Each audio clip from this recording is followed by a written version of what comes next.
later. Okay. Hello, ladies and gentlemen. Welcome back to another exciting episode of Stacker News Live. My name is Car with my BFF Keyan and my other BFF G. What's up, dude? What up? Keyan, guess where we're at? Yeah. We're in You guys are. we're in a Okay. remote Well, I location. guess I don't get to guess.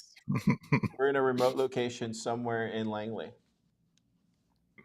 Wow. Okay. What are you guys interviewing for? You guys going to be like? Just kidding. You guys going to be assassins? What's gonna? No, we're at TabConf. It's just this year's TabConf is in Georgia Institute of Technology, and they have upstairs. It's in the exhibition hall, but they have an upstairs where it's like all these breakout rooms. So we're just like in one of the breakout rooms, setting up for Stacker News Live. I don't know, G. What did you think so far at TabConf? Oh man, it's cool to be on a major D1 campus and seeing the student lives, walking around, all the Bitcoiners here from all over the world. It's good to catch up with everyone and see how the builders are doing out there. Yeah.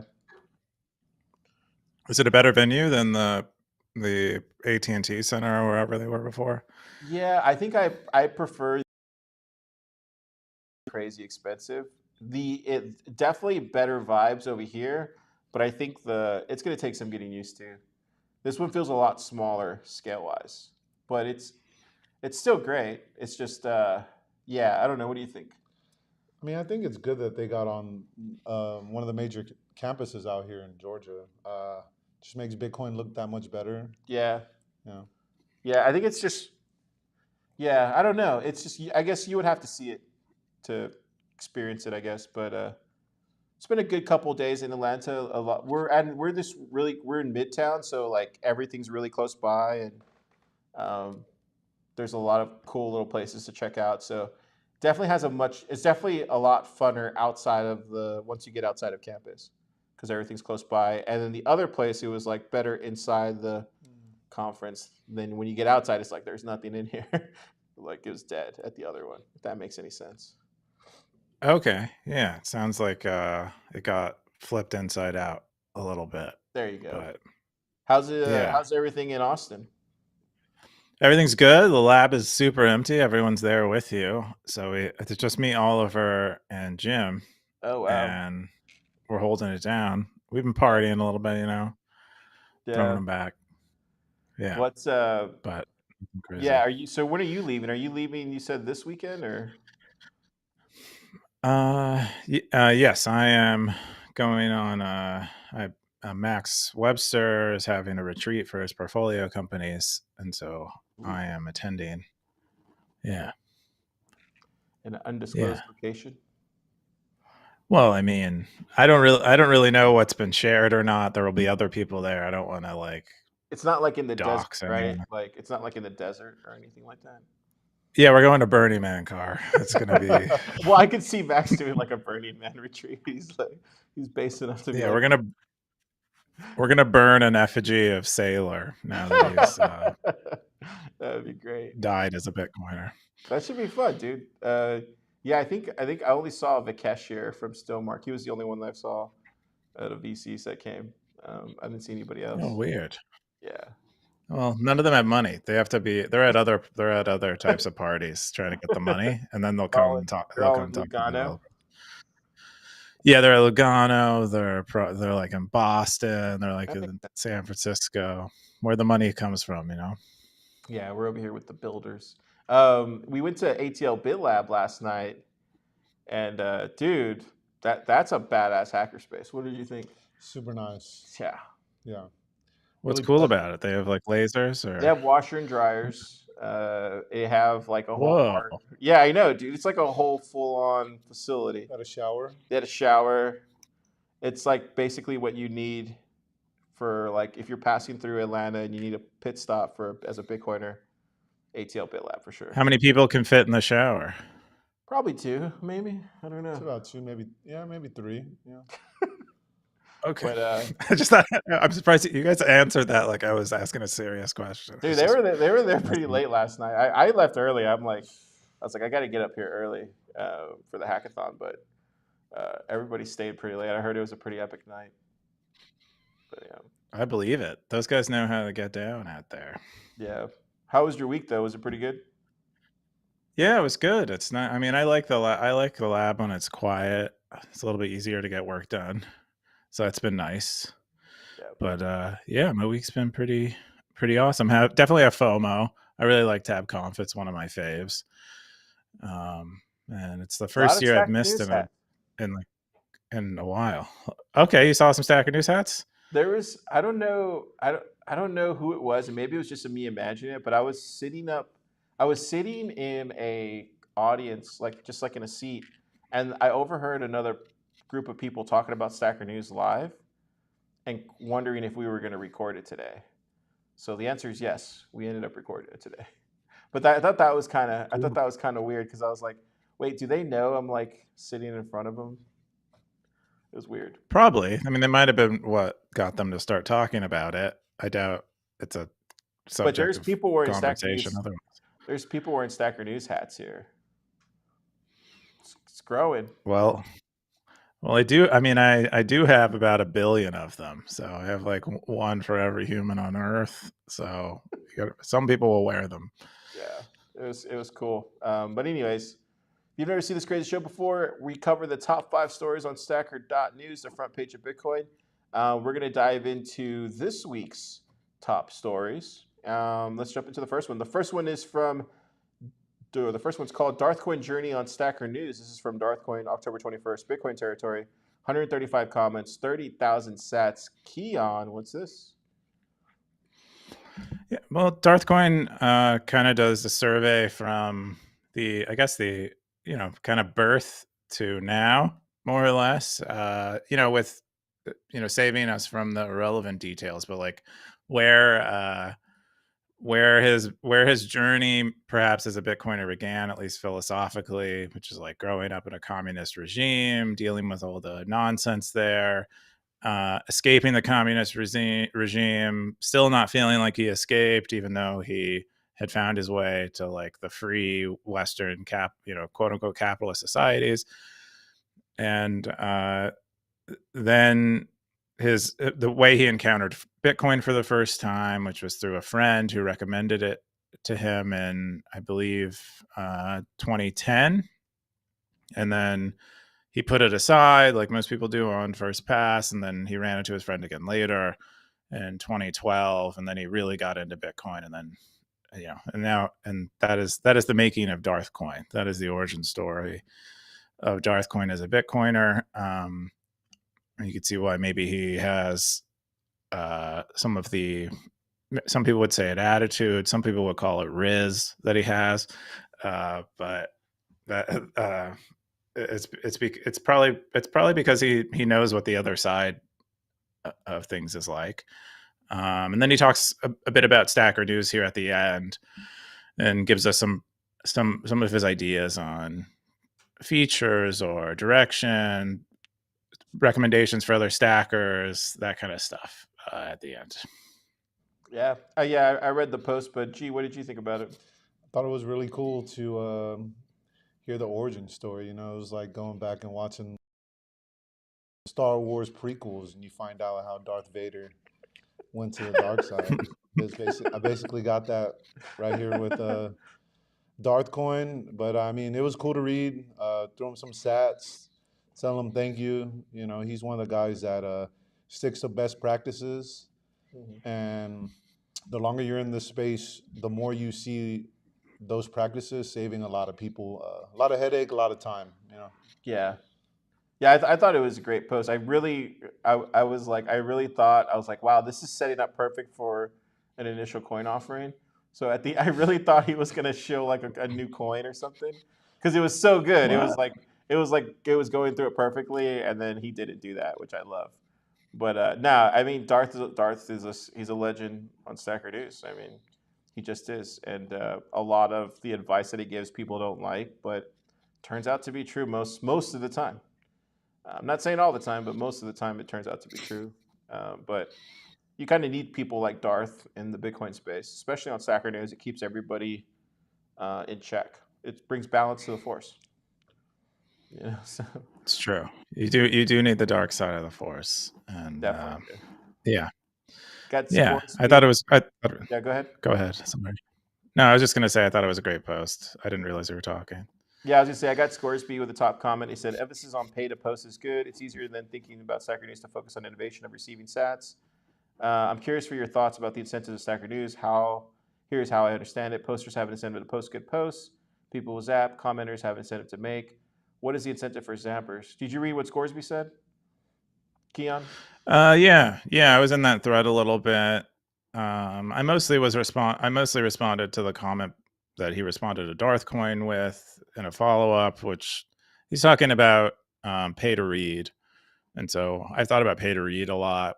I don't think it actually works in the case where you have, untrusted, more or less, publishers, like people who, very low barrier to entry to publish. Yeah. If you're, I don't know, Macmillan or you're a book publisher or whatever, like you can probably trust they're picking good stuff, and it's worth $10 to buy the mass market paperback, but for content on the internet by a pseudonym that you've never seen before, I'm not sure you want to pay $10 to read an article unless someone told you it's good already. So anyway, that was mostly what I had to contribute in terms of that top comment. What'd you think? As far as getting paid and Yeah. sats, I mean, I've liked the idea since it first came out. As far as value for value, a lot of regular devs back home in South Texas don't understand it yet. So it's the whole talk of this is how the new social media era is going to be: value for value. How much value am I getting from your information? Yeah, no, I'm down with it. Yeah, I think there's been a couple key, like, I think Ben Thompson was the first one to actually like make money from his audience doing his own thing off of Substack. I know Glenn Greenwald was also another person. So I think you're right, Keyan. Like, unless you're somebody with a key insight or a following already, it's going to be really hard to put that paywall. And yeah, I think I don't, I wasn't sure what Scoresby was actually trying to allude to there, but it sounds like he was just saying to pay before you view the content, which is even like for Thriller, some of like our stuff is paywalled on Thriller, but it's only paywalled after a week, if that makes any sense. So you get a week of viewing it for free, but after a week you have to pay for it, and that seems to be working for me. But it just kind of depends on your audience. Yeah, I think what Scoresby was saying there specifically was Darthcoin has this meme that he likes to share: make them pay. Limits of make them pay. Does Darthcoin want to make people pay to read? What does Darthcoin want people to pay for? So Scoresby is just trying to get to know Darthcoin's perspective on incentives a little better. So that's what that was about. I want to say in Darthcoin's story, he even said something about like he's been living off of his stack for so long now, and all these are just, it's kind of just to play with so he can get the information out. So yeah, I mean, he said several times. I mean, he's implied at least he's well off. Sorry, Car. No, I was just gonna say I think it was really surprising that he talked a little bit about his communism and his upbringing and how that has disrupted his life somewhat, at least the first half of it. Yeah, it sounds traumatizing. It sounds like he's been through some traumatic events in his life, and usually people that, and this is me not psychoanalyzing him, but kind of, usually people that have gone through something of a similar trauma, they then tend to carry that with them as a shield, and so good on him for wanting to speak out about it, because I think most people kind of just become miserable people and they don't talk about what frustrates them. So yeah. I mean, I think it's very helpful to hear that perspective. I think one of the cool things is hearing from a bunch of other stackers that have had had a very similar experience, where they also, because so many people on Stacker News, which is one of my favorite things about Stacker News, are not like living in the West or didn't originate living in the West, And they had a similar experience where they grew up in communism, or they grew up somewhere where things were very dysfunctional. The money was very dysfunctional, and it helped helped them see the value of Bitcoin earlier. Yeah, I think Carvalho says it best. He's like, Stacker News is unapologetically Stacker News. Which when did he say that? He said that many times. Like, I think he said it on my pod, and I think he said it in Stacker News on his thing. Hey man. Probably, yeah. But he's right. That's what it is. That's why it's kind of one of those things where, like, if you don't get it, then you don't get it. But it's like Matrix 4. No, it's better than Matrix 4. Don't sell yourself short. It's like Matrix 2. It's like Matrix 2. Yeah, it's pretty good. Matrix 2 is pretty good. The next top story is setting up my first Meshtastic radio. This is from Siggy47, October 21st. Bitcoin territory. All the zaps are forwarded to Kepford. 40 comments, 15,000 sats. Keyan. Wow, what's this? Yeah, so Siggy, I guess Siggy used to be an amateur radio guy. I think Ham was what he operated. And he's started messing around with LoRa, which is, I guess, this proprietary band. So Ham is like, I think the government runs the Ham band, but LoRa is like its own thing that I think maybe even a private entity owns. I don't actually know. I'm not a radio head, so I don't really know too much about this stuff. But he's starting to mess around with LoRa, which is this a small radio device and a set of protocols for communicating with other devices on the same protocol. And it has like 10, from what I was reading on Wikipedia, it has like 10-mile range. So you could probably get a pretty decent mesh. And the people who are developing the protocol and technology imply that it should be able to scale globally. Should it reach significant adoption, some saturation point, and then you can have an internet that is independent of any ISP, and maybe, I don't know. But so anyway, Siggy's getting started running the device himself, and so he has a short guide describing how he got it set up and what his experience was like. Kepford helped him a little bit. I think he also uses Fran's Zap Store. It's like a PWA alternative to Google's App Store.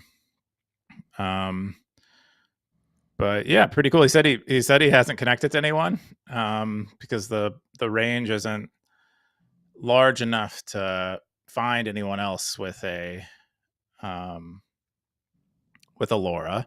I think or using LoRa. I don't know what Ham's range is pretty significant. He was talking about possibly getting like an antenna to maybe extend his range. I'm not sure how far it goes. It varies based on the frequency and stuff. So anyway, I thought it's really cool. It's kind of like, if the internet didn't exist, I'd probably be super into radio. I think I should still be into radio, but I'm occupied with the internet. But I think it's really cool that you can just send communication over the air invisibly to people. Yeah, G. I think it's cool, man. I haven't messed with any of this either, but here at TabConf, they're having workshops on building these, just breaking everything down. So probably go mess with it a little bit. And I know they're big. They're big amongst the free and open source software development circle. It's just a cool little project. Yeah, it gives your communications, I guess, like some sovereignty. I've heard a lot of talks, San Antonio and Austin, different guys just wanting to, create a whole mesh network down there and, just get it going. So more salute to them.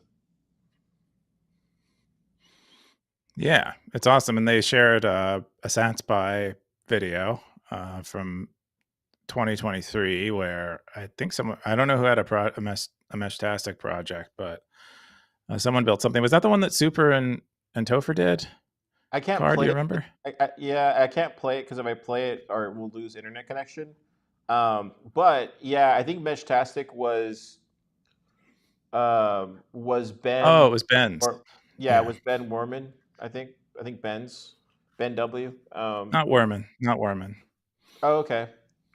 Maybe somebody else's. But yeah, another Ben. One of the many Bens of Bitcoin. one of the mini Bens. But yeah, I think, dude, there was a time I remember, like, me and Tony used to talk about it all the time, but I think it was like 22. We were really trying to figure out the mesh stuff, and then we all just got super busy. And then last year was kind of the next time we were trying to do it, and then got busy again, and then yeah. So I think it's just a matter of us having time, like you said earlier. It's just we're all super busy now, so this is something like near and dear to my heart that I've been wanting to get off the ground for like 3 years here in Austin, and we just haven't been able to do it because we're all busy. Yeah, that would really be the move, is to get like a city, perhaps, in a densely populated city too, because you wouldn't need that many people per unit area to get involved. We can make it happen. I mean, there's no reason why we couldn't make it. We can make this happen.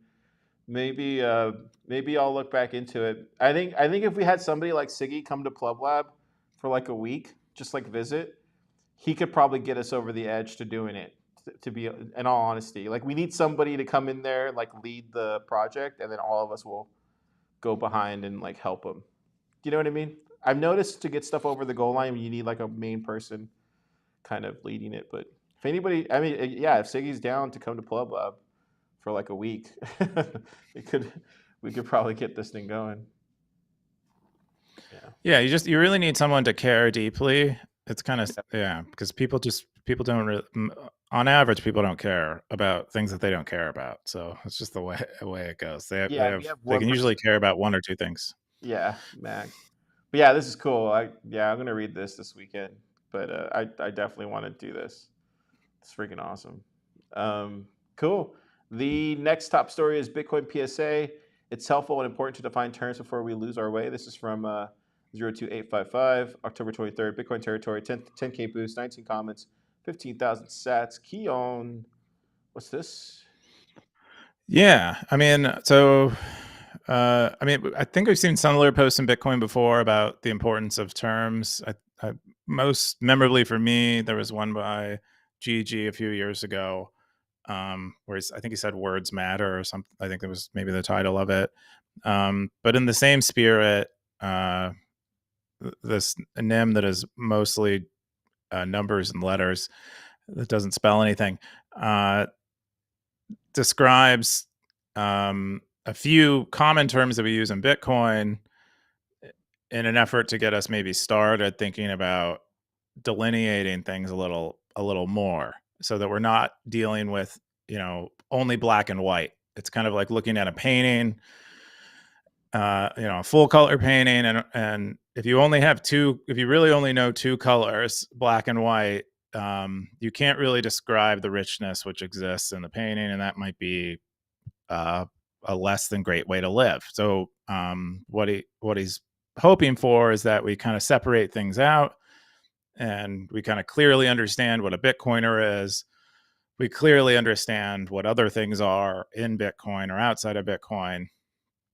And then we don't have to deal with all the vagueness and uncertainty around at least what things are. And we can maybe speak a little more clearly about what things are. One of the cool, he draws a comparison to Pilgrims and Puritans.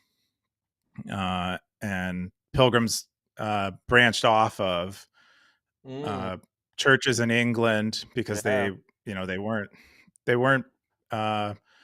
following God in the way that they thought God should be followed. And that maybe Bitcoin has something to learn from them, but there were kind of things were clearly defined, I think, as part of the point he's trying to make. But what do you think anyway, about it? That was good. What do you think about what? About the whole thing? Do you think he has something here? Yeah, I think nuance, Matt. I think nuance is good. I think being able to really say what something is and what it isn't is helpful. I think there are like shades of evil, there are shades of bad, there are shades of good. I don't think only having bad or good is the right way to deal with a complex thing. I think you really need to, say that, maybe someone who dabbled in altcoins for a while, maybe they're not Satan before they found Bitcoin, and so maybe like separating those things out is worth doing. And calling a Bitcoiner not only, because some people have a definition of a Bitcoiner. Bitcoiner is someone who hates altcoiners. That's like kind of that's sort of what I've seen. Some people have that working definition of a Bitcoiner. I don't think it's probably the right one. It's too small of a group, I think, to really want to belong to. But he does a pretty good job of defining Bitcoin here. What do you guys think? What do you think? As far as him with the definitions and stuff, yeah, or just your opinion on the whole thing. I mean, it's cool. The thing I like about the Bitcoin space is you're not going to please everyone. So there's always going to be factions. There's always factions. Something. Honestly, when he's talking about the terms, it reminds me back in the day when I used to play video games, like calling somebody a noob, like a new player.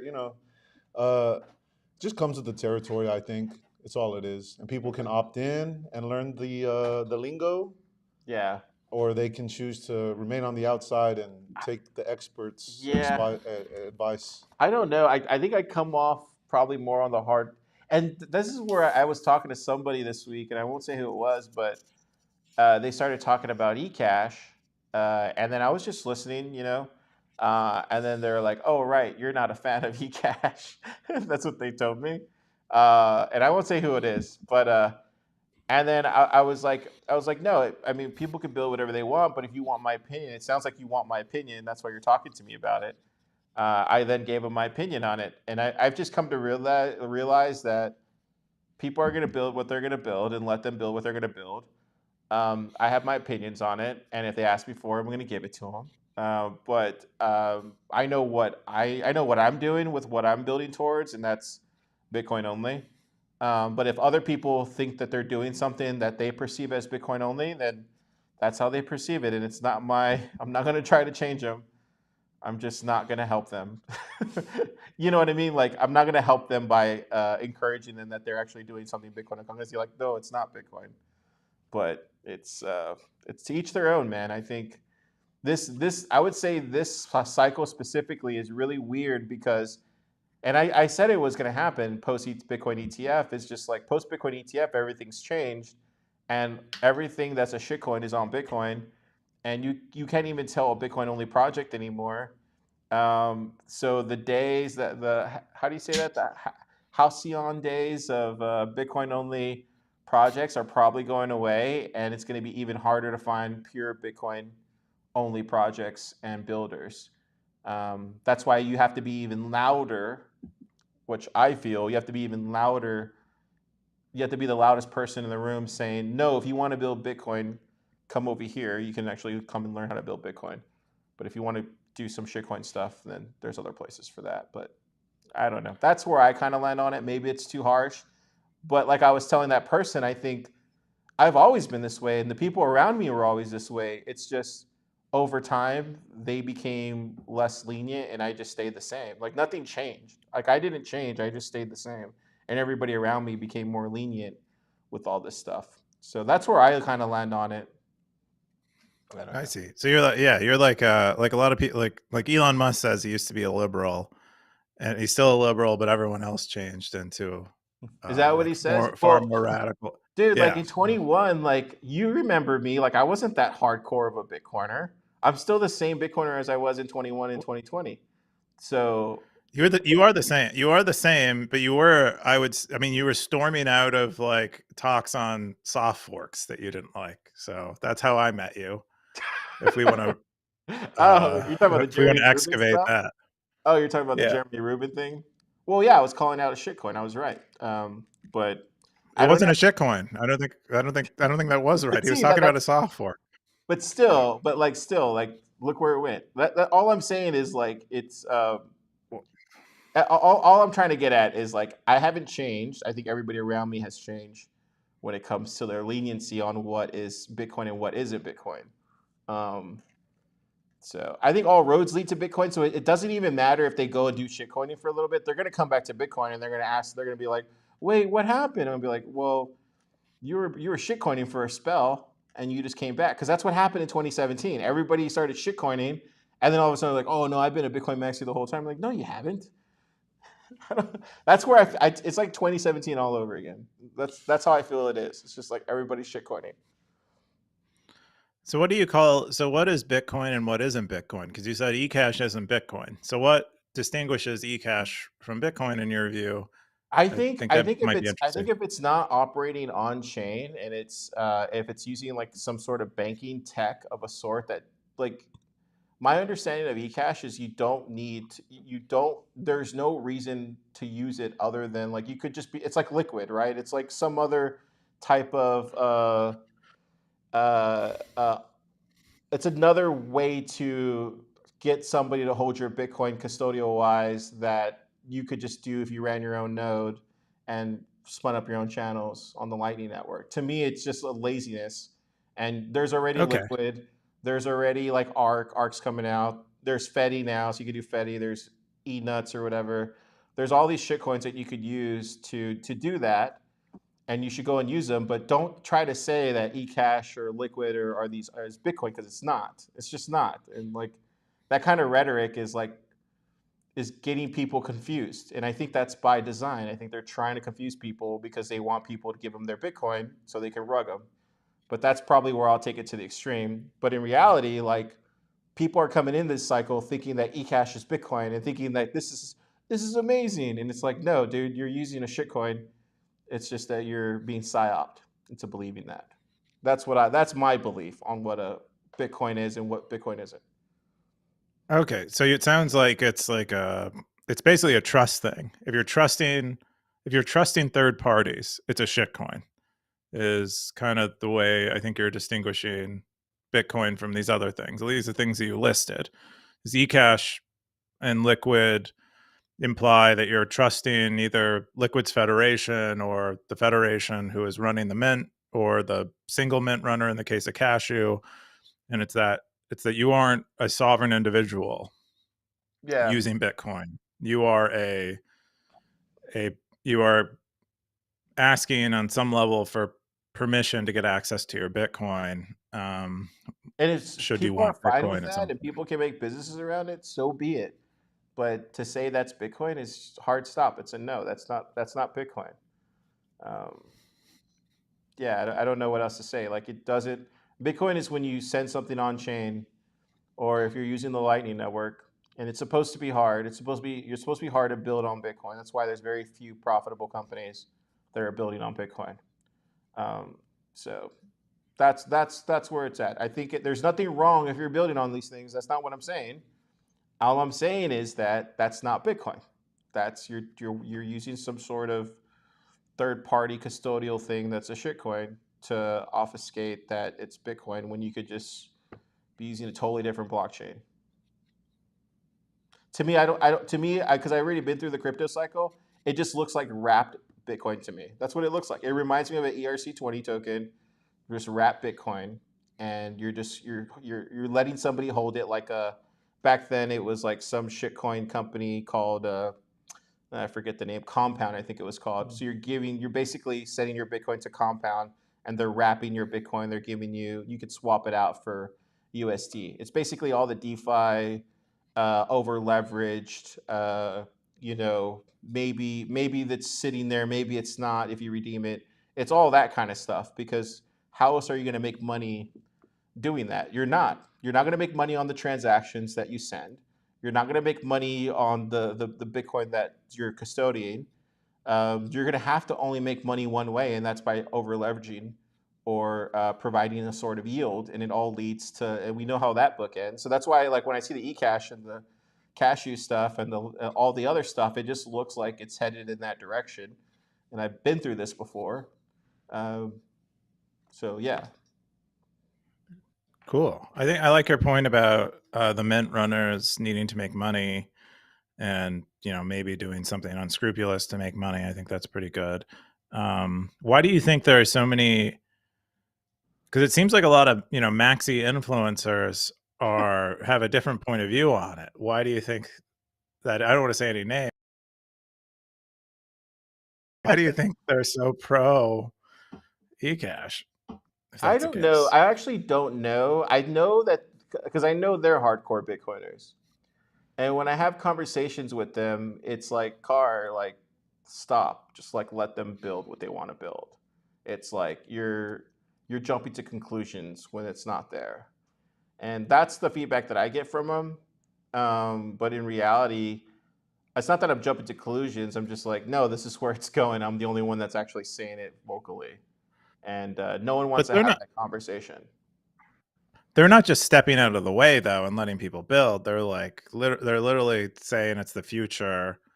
This is freedom. Yeah, I don't know who's saying. I don't hear them saying that, but maybe I haven't been listening to the same podcast yet.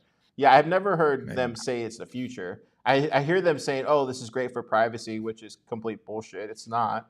You're just asking to get picked up by the Fed or an agency, or else you would have done it a while ago, Keyan. Right? I mean, if you thought eCash was the way, you would have just spun up a mint and eCashed your way out of custodial options, wouldn't you? Well, no. The reason why Stacker News isn't a mint is because mints still have to take custody, so that's like the biggest problem. But it does enhance privacy if you are running a bank-like service. It could, and you're not a bad actor, and you're not using broken cryptography or something. But to me, that's it does. To me, that's the same thing as having a bank. Like that's why I don't understand. That's why when Super had that one last week with the stable coins and the stable channels, he kind of hit on a similar thing. It was like, then why are we Bitcoining anyway? Like, what's the point of Bitcoining if we're just gonna do the same thing all over again? And that's where I'm kind of like I was like, hang on, like, where is this headed? Because it feels like you're building in this direction, and I just think somebody needs to sound off on this stuff. But I don't do it too often. I mean, this is the first time I've talked about it in about 5 months. I've been pretty good about not talking about this, but I mean, you ask. I did ask. I don't think I regret it. So, but I enjoyed that. Let's move on to the next one. G, we didn't get G's thoughts. As far as the eCash and everything, yeah, you can have a different opinion on that. No, I mean, I see it the same way. You're basically digitizing the dollar, and it's still in the same system as the dollar. The same economics apply. And when you opt for eCash, you're taking Bitcoin out of the hands of the people who need it most. Yeah, I get it with the volatility in other countries. It helps, but you might as well just give them cuck bucks. Yeah, might as well just stay using dollars. Yeah, and that's where to me it just. But if they don't have access to dollars, yeah, that's a whole other problem. But that's not Bitcoin's problem to fix. That's a fiat problem that needs to be fixed. And that's where I'm like, Bitcoiners need to pick the hill.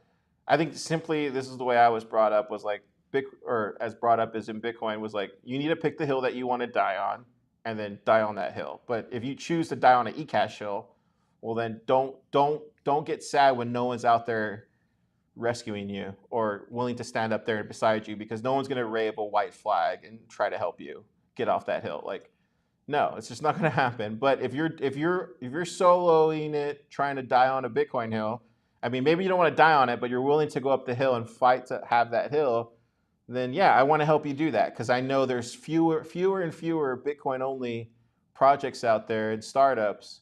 And if you want help doing that, and you're Bitcoin only, come find me. I want to help you as much as I can, because there's very few of you. So that's where, like, for me, it just reinvigorates me even more. Heck yeah. Anyways, let's get into the next. Next top story. The third top story of the week is Minneapolis Fed's paper on banning Bitcoin to maintain permanent deficits.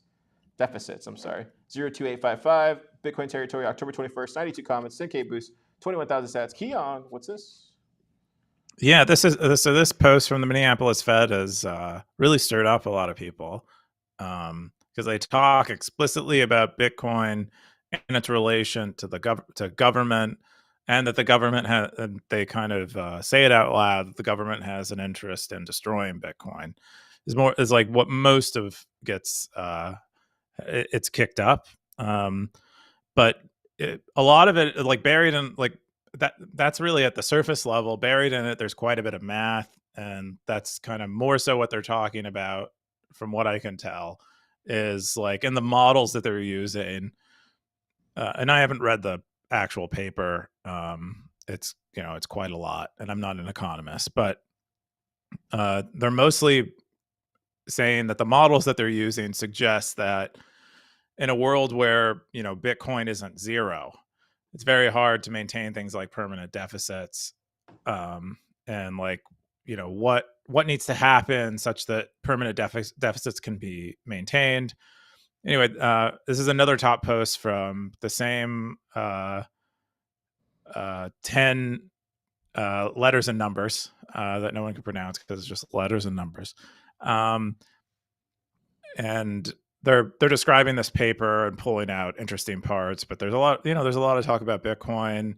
What can be done maybe in a situation where they can't destroy Bitcoin, they can't completely make Bitcoin illegal. How is the government going to maintain fiscal deficits? I think they discuss consumption taxes, so primarily sales taxes, because Bitcoiners will, people whose assets are going up, even though their assets are going up, will still have to spend money. And so they could take their government money there, I think was one part. Again, I haven't read it. This is, this post and a few other posts on Stacker News are where I got a very cursory understanding. A lot of people on Stacker News understand this kind of stuff better than me. But yeah, this was a kind of a big deal this week in Bitcoin. A lot of people were surprised to see this, and I think they're like, look, they're coming after us. We've made, I think that's on some, like half of it is like we made it, half of it is we made it, they're coming after us. We're significant enough that the Fed is really trying to come after us now. They've taken a keen interest. And then the other half is like, oh no, the government is like, maybe not, like Saylor was wrong, the government maybe isn't on our side, stuff like that. But it's a cool moment in Bitcoin, this paper, I think, even if I don't understand it. Yeah. Did you read this? Did you hear about it? Did not read it, did not hear about it. This is all my first time. Probably go back and check it out as well too. Yeah, it's Scoresby with the top comment. He said, we can only pretend that fiat is working if there is no alternative. 0285 OP said, this should all be over. Nostra, Twitter, Stacker News, and Reddit. Not necessarily this post, of course, but absolutely this paper. Undisciplined says, they're starting to realize just how effed they are. We have to brace ourselves because they won't go down easily. Yeah, I think this is, I think this is just coping. I think they see the writing on the wall. I think this has been going on for a while, since the whole what's the what they call it, choke point 2.0. So this has been going on for like 2 or 3 years. I think Nick Carter sounded off about it like 2 or 3 years ago. So I'm not like, it's not that they're trying to ban Bitcoin. They already started. They just haven't came after us directly, but that'll happen. Definitely in our lifetime for sure. But this is why Bitcoin only. Yeah, that's a great point. It very closely relates to what we were talking about before. In a world where the government is actually coming after Bitcoiners, if you have a something that proclaims to be Bitcoin, but it has more central figures behind it, that's an easier attack for the government than a bunch of individuals who are, mom and pops around the world using Bitcoin. And it's really hard to come after all your citizenry, or a large majority of your citizenry. No, I think you hit it right on the head. Yeah, I think that's exactly why I've been saying for the past 2 years, like, in order to get to hyper Bitcoinization, we need more companies, we need more businesses running Bitcoin or building Bitcoin businesses, and we're doing that here in Austin. I think it's happening all over the world. And you're not in Austin. Well, you know what I mean. I think it's happening all over the world. I think even like ATL BitLab, they have these little businesses, these little projects that are coming out of there now. I think there's going to be more hubs popping up in these major cities over the course of this next bull run, and so it's just a matter of time that like this is the time to punch back. But all this other shitcoinery stuff and like all these other like L2s and no disrespect to the people that are building them or anything, it just goes against what the whole ethos of Bitcoin was. And this, it's just going to be weird because they're going to come after those people first. Like they're going to be far easier to grab those people that are creating their own tether on these other things. They're not going to come after the Bitcoiners that are self-custodying. And that's the biggest problem is you're setting yourself up for failure, and you're setting up the people that are using your products potentially in the future. And but like I said before, I think eCash would work if it sits between a CBDC and Bitcoin. I think it will work. Like if they pass a bill that says like an eCash bill, I think it will work because that actually would provide them the banking tech. But it just leads back to fractional reserve banking if you play it out. So I don't know, man. I just don't see the point of going through that whole process again if we could just go straight to Bitcoin. But somebody smarter than me has to figure this out. I can't be the only one thinking about this. Everybody has a job, Keyan. Yeah. Everybody has a job. They do. I'm doing my job. G, are you doing your job? Trying my best, sir. So somebody needs to figure out how to get us to a Bitcoin standard without entirely destroying ourselves. It's not me though. Yeah. I think you have a lot of Bitcoiners who care about this kind of stuff, a lot of Bitcoin builders who are building on this kind of stuff. But I think it's mostly a self-custody thing. I think we need to be. I think part of the eCash, all this, the L2s and stuff, is some of it at least. I don't know yet how much, but some of it at least is like hopium, because building on the protocols that we have, the way that they are, is hard, very hard. And so there's hope that there's an easier way. And so every project that gets mentioned or as a possible solution to that, we have a lot of hopefuls who are like, yes, okay, finally, an easy way. And I'm not sure. Not sure they are that solution yet. Yeah, we saw Ripple do this in 2017, right? They were paying Bill Clinton and the Clintons, and they're paying like all sorts of people in the fiat sector for all sorts of appearances at their conferences and stuff. This was like in 2017, 2018, just so they could be the banking tech of the next like potentially CBDC or whatever. So all this has been tried already before, and just in a different cycle, and it's just you're seeing it again this cycle, right? Like Chris Larson gave, I think it was like 7 million or 5 million to Kamala's presidency, and I think the Bitcoiners gave like 7 or 5 million, something like that, for Trump's presidency. So you're kind of already seeing what's happening, just on the election side, but it's. Yeah, I think the government's incentives are clear though. Unless their currency is absolutely destroyed, they have no reason to like back Bitcoin and want to be pro Bitcoin, because everything that they want to do is paid for with the U.S. dollar. So I don't really see them being pro Bitcoin until they have to be pro Bitcoin, until they have no other choice. Yeah. So yeah. You got anything to add? No, man, you're hitting it right on the head. Yep. We're on a roll this week, Keyan. The last story of the week is Last Pay Wins bounty at 210K sats this AM. What's this? Yeah. So this was a project by Alex Lewin. I think he made it at a Bitcoin Plus Hackathon a few years ago. Oh yeah, I saw this. Maybe this was right? Yeah, I remember this. Yeah, Alex Lewin famously, he did, along with a few other people we're familiar with, did I think Pleb FM. Yeah, and kind of a similar premise, using Lightning to pay for something in a competitive manner. And Last Pay Wins here is like you have someone pays an invoice to Last Pay Wins, and then a timer starts, and then if no one else pays, they collect whatever has accumulated from all the other people who have been participating in Last Pay Wins. And I guess this week someone drove it up quite high. I think it got up maybe to 6 figures in Sats, or 7 figures in Sats. And Scoresby calls it out.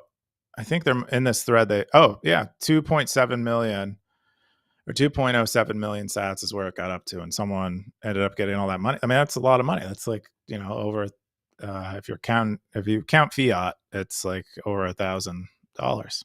Yeah. Have you played this, G? No, man, it looks last year at TabConf, I think, but it was at their hackerspace. But yeah, it was a similar version. But I think yeah, I'm pretty sure we played this. But it's fun when you have like a party and very addicting. Yeah, but I don't remember hitting like 200k sats. I think the highest it got to was like 50k sats. Yeah. Yeah, we have a lot of stackers who happen to, there's a very Zap happy demographic on a relative basis. Probably nowhere in the world, but on Stacker News are people more pretty much likely to spend Bitcoin. Yeah.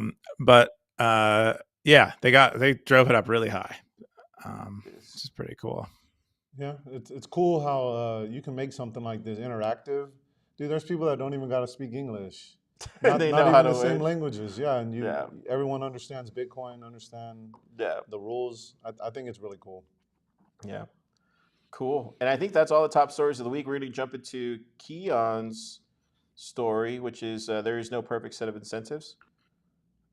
Well, I think that was actually another top 5 story. Oh, okay. We do have, but this was just Scoresby riffing on the Minneapolis Fed paper, and describing, basically alerting us to the fact that Bitcoin isn't perfectly aligned with the government's incentives, so it's going to have to get checked by the government a time or two for it to really, I think, survive. I think it's actually good for Bitcoin in many ways to get checked like this by the government, for the government to take, especially like really sloppy stabs at trying to kill Bitcoin, so that Bitcoin doesn't take a significant hit, either publicity wise or otherwise, and but gets it on enough people's radars that they begin working on defenses for government-like attacks. Yeah. But I mean, it's an interesting discussion, and because it's true. Most systems, they end up having flaws. You end up with some loss if if you're looking at like a system of gears or a machine. It's not perfect at using all the energy productively. It's going to lose some of it. There's really, I don't think there is a way to engineer a system that doesn't have some flaws in it. Doesn't have, and in this case specifically, you might describe it as a market failure in economics, just kind of inevitable. But you kind of want the system with the perhaps like the net greatest like aggregate benefit. Even and so saying that a system has flawed incentives isn't enough to discount it entirely. Anyway, I just thought, this is like a rich, thoughtful area of discussion. Yeah. You got any thoughts on it, G? It's interesting how he puts the, there's no perfect set of incentives. I mean, how it goes back to the Matrix. People know there's something wrong with the system, yet some people love the system so much they'll defend it with their lives. But that's what kind of reminded me right there. Just I thought undisciplined. He said, "Don't tear down a fence unless you fully understand why it was put up." I love that. I love that saying. That's like one of my favorite sayings. It's by G.K. Chesterton. But yeah, it's true. It's true. Okay, we're gonna jump into. I think that's all the stories. That's all your stories too, Keyan, this week. I just want to share this real quick. We posted the hackathon projects because I know some people on Stacker News were following it from last week. But yeah, so we had the hackathon 2. That's Santos right there. I can't play it, but I'll do another full write up on Stacker News this weekend once we get announced the winners. But you go to Stacker News here and you can see all the projects that got submitted and check them out. There's some really good ones, some really interesting Frost stuff. Yeah, it won't let me view it all, but you guys get it. Go check it out. And then the other one was this one because Halloween is this weekend, or wait, next week. It's next week. It feels like this week. But Crypto Nader posted the movies territory. So he made a movies territory, and dude, I'm all in. Like John Hoddle, all in for this. It's kind of cool. So he put Halloween is here. What are your top thriller movies? Check mine below. He had The Shining, The Ring 1 and 2, Hide and Seek, The Others, Sixth Sense, Truth or Dare, The Call, which I've never seen, and then Evil. I've never seen that one. Keyan, what's your top Halloween thriller movies? Oh God, I wish we went through a phase, I think like a year or two ago, where we watched all the Hellraisers. Yeah. Which were pretty great. And then we found that they did a recent one. I think it's only on, it's like a Hulu exclusive. It was actually pretty good. And then The Purges. I really like the horror. I like the horror movies that aren't so like gruesome or scary, that they can do like several of them, and then you have like a little bit of a collection of them. And so those would be mine, but I'm sure there are others. But I don't like ghosts and shit. I hate that. I really hate ghosts. So too scary. G, what are yours? Man, you got anything? I don't know. Right now, just came to mind, Christine. Oh yeah, that one's a good one. Did you ever see that, Keyan? Christine with the car. I might. Yeah, I'll have to look it up. Old 80s, 90s. Christine. Dude, I put Smile 2. Dude, I saw Smile 2 this week, Keyan. Oh my god, man. Talk about like the first 15 minutes of Smile 2 is like ridiculously insane. I don't think I've ever seen a horror movie that starts off that good, like ever. It's crazy how good. Really? It is. Yes. Like, what was the one where the kid gets decapitated? What is that one? Which one's that one? He gets decapitated in a car.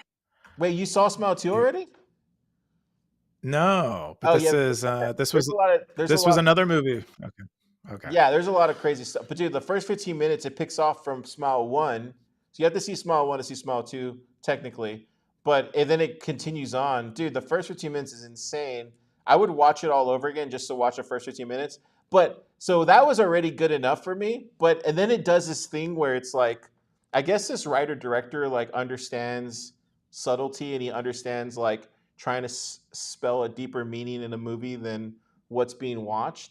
It's very Kubrick-like, but he did this thing where it's around this pop star thing, but he kind of talks to how deep and dark the music industry is, and like it does this kind of thing where you're watching it and you're like, oh, I know what he's saying. And yeah, it's a really damn good movie. I was like really shocked how good it was, because most movies are shit these days, but Smile 2 is like really good, insanely good.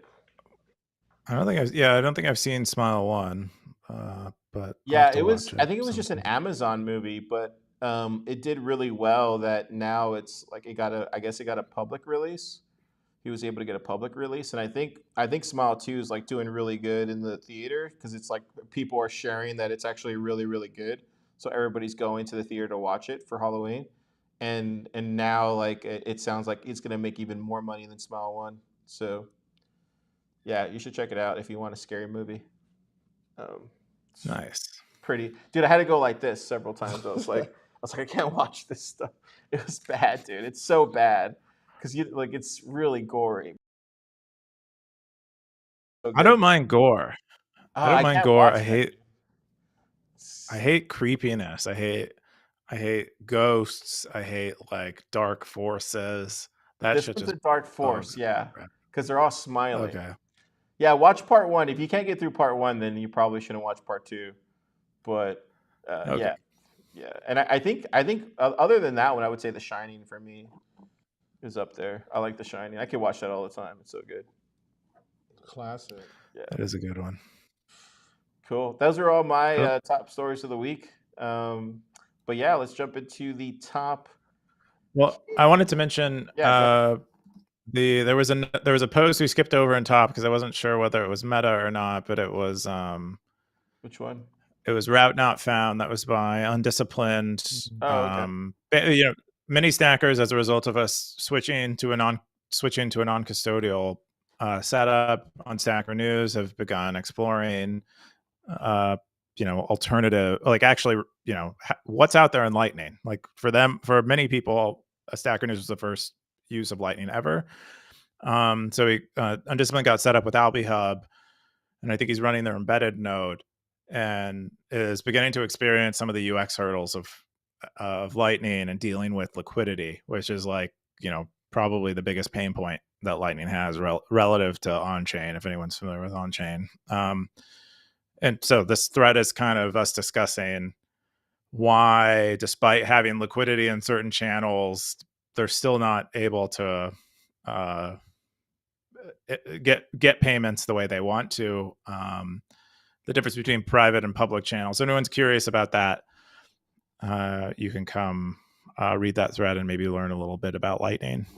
This is good, dude, because you're kind of forcing the community to look at these problems head on, and these are problems that plebs just kind of you were talking about earlier, influencers and other people of power in Bitcoin, and before we would just kind of, as plebs, we would just say, oh well, I'm just going to listen to whoever and I believe them. But now here, Stacker News, you're kind of, it's your problems are thrown to your face, and you're left to solve them. So it's like no one's going to hold your hand now. You have to actually figure out if you're going to do the cowboy credits or if you're going to actually want to get sats and come to terms with how difficult Lightning is right now in its current implementation. So yeah, I think we've all been kind of ignoring the pain in Lightning a little bit. Just kind of thinking it'll get solved. All the protocol devs will take care of it. We'll just wait. We'll use Wallet of Satoshi. We'll use custodial services. Or maybe eCash will occupy the space before too long. But they'll figure, like the 20 protocol devs, the people who actually work on this, they'll just figure it out without us even using it or giving them feedback or anything. They'll figure it out. It's kind of I think been some of the approach in Lightning. That's no, you need. I mean, the way a product gets better is it just runs into feedback point after feedback point after feedback point after feedback point, and like the developers, the founders, whoever, the builders, they have to figure out their way through that feedback to make the feedback positive again. And that's really happening with Lightning because everyone has given up. So I'm really excited about that, actually. Yeah, I'm excited about it too. Because I do think it's like once in a millennia technology. Anyway, you know what I mean? Like it's once in a millennia technology. It's supposed to be hard. You think it was easy, like to build the Gutenberg press and then get out books to everybody and get people to read and get people to write and then get universities to adopt a book stand? Like you think all that was like easy and just like overnight people just minted books? No, like it required you to actually put the work in and understand why there needs to be a table of contents and understand why certain, that's why I'm saying all that shit needs to be built, and this is just where we're at in Bitcoin, and you can't just can't fiat your way out of it, basically. No, you can't. G was actually telling me the other day about them exploring wallets and stuff, and yeah, I know they were already using Lightning well before that because we talk about it. They talk about it for the last few years, but using like a Lightning wallet that could interact with an application in a way that they could use regularly was maybe a little bit new, because most Lightning wallets can't support that flow because they're not available offline. But I think I think it's something we sorely need, and I'm hoping we get more developers into the space working on this stuff. And I'm happy to take one charge at it at least. The pole position. That's what it's called. The pole position. Okay. Yeah, I've always thought. But I mean, if I had the body for it, I might be a stripper. It makes sense that you would take the pole position on that. I think Oscar, another legend in Lightning, taking the pole position on trying to make Nostr work with everything on the social side. So like you have to have these people that are the frontiermen to go off and like do hard things, because not everybody wants to do them. Yeah. I feel like earlier you were reading my mind, Keyan, when you were like, "Oh, I'll just wait for them to build it and it'll be easy to use." That's how I was thinking for a while, also. And then Stacker News not forcing us, but going to a non-custodial. Yeah, it just got us out of the comfort zone. And it's like, okay, your hand's been held long enough. Let's learn some Lightning. Yeah, that because it makes you think too, dude. Like maybe technically, I'm not sure how many people are on Stacker News on a monthly basis or a weekly basis, but at least I don't know how many. I mean, you'll know the stats later on, but I'm going to be curious to see after November 5th how many people actually switched over to doing it the hard way, and that's going to be interesting. That's going to be an interesting chart to watch as it either goes up or goes down. So yeah. Yeah, if it goes down, either we failed in some way or Lightning has failed in some way. But I agree with you. It'll be a sign that Lightning is maturing. That might be a graph of Lightning's maturity, because we aren't. A lot of Lightning apps or a lot of Lightning wallets are designed maybe for someone with their phone app open. They're paying at a retail store is kind of what I think the fantasy that a lot of Lightning people have in their minds. But our use case is even more obscure, where it's like tiny amounts of money, and lots and lots and lots of them, more than I pay for more things on Stacker News, very little amount for very small amounts than I do probably anywhere. In a week, I probably zap people more than I buy things all year. Yeah. And it's a very different situation. Yeah, it's true. It's the same problems that Nostr is having, right? They're gonna have to figure that out too. So cool. I think that's all. But let's jump into the top stackers of the week. Keyan, who do we got? People hiding?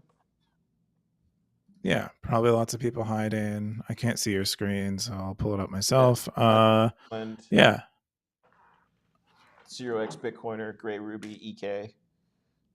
Yeah. Yeah, usual suspects mostly.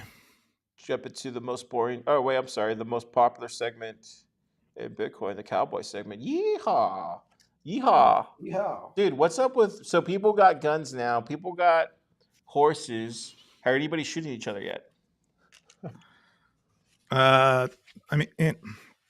Yes, I think so. I think that's what the gun indicates, is that they're shooting people. They're a sharpshooter.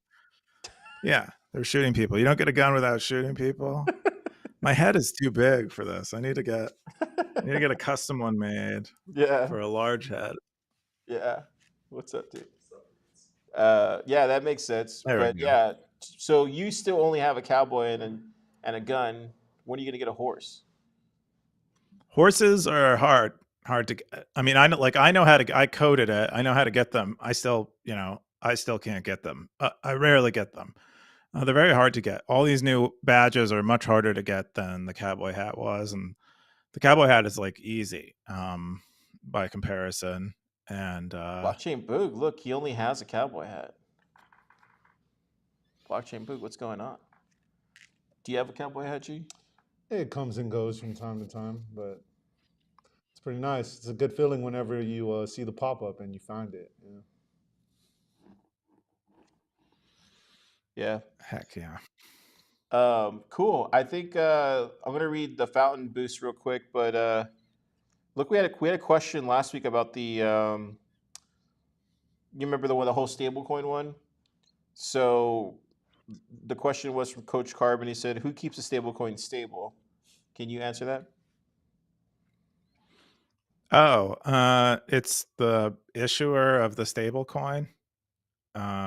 So if you're like something like Tether, I think what they do is when they issue a new, I don't know what they call it, like Tether coin or whatever, USDT, they buy an equivalent in, assets like fiat priced assets like US Treasury bills, I think make up a large share of them, other types of financial products that have a fiat value. And what they try to do is maintain an equivalent amount of fiat valued assets relative to the supply of Tether out there. And so that's what keeps the price stable.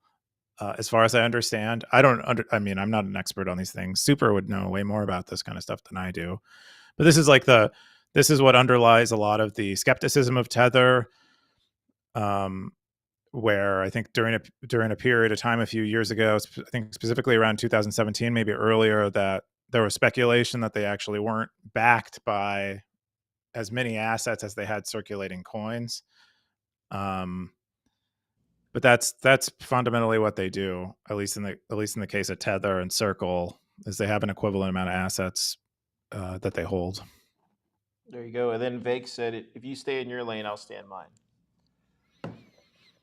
Where is Vake's lane though? We don't even know, where they are. He was like, "Yo, stay in your lane." I was like, "Whoa!" It's like, damn, it's a lot of people. I also wanted to mention it's not a comment. Well, you're a swerver, Car. You swerve. Okay, let's be real. I mean, my name's Car. You got the swerve.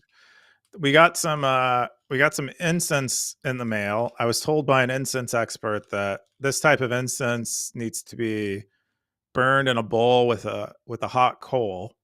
So, because it's like chunky. Oh wow, they sent that to the lab. Like, it looks like drugs. Yeah, they sent. It was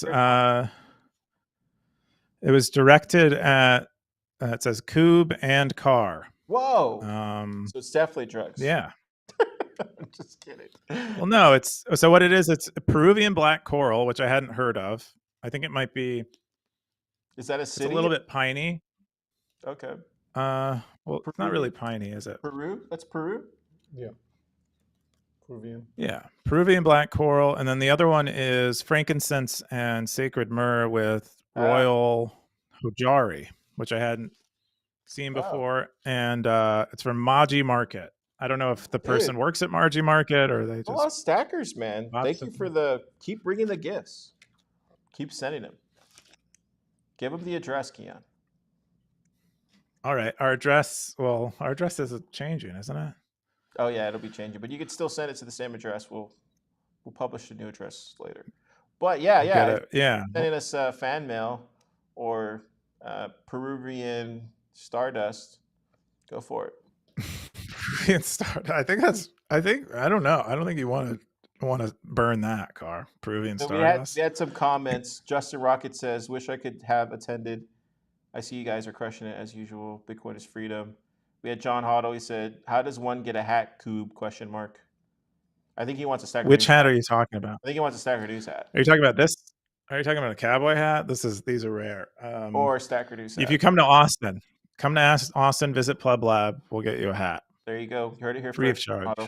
Ezekiel said, "You need to make Cube laugh, then he'll give you a hat." 117 said, "Last pay wins going on right now." Oh, I guess they're gambling on the chip.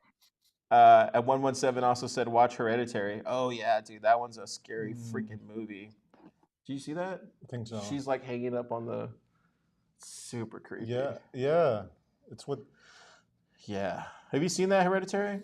Is that with the? That's the one I think I was talking about, where the kid gets decapitated. Oh yeah, that's the one. Yeah, that's the one you're talking about. Yeah.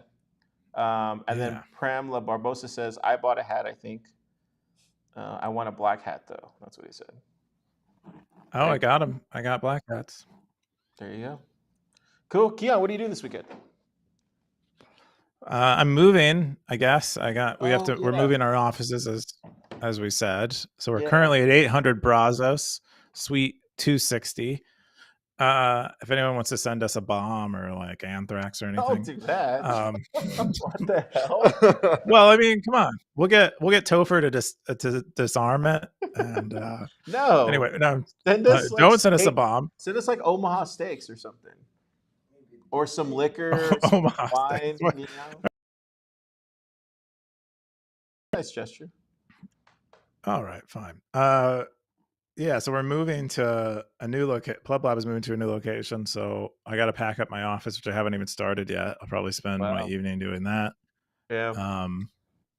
But that's pretty much what I'm doing, is moving, traveling a bit.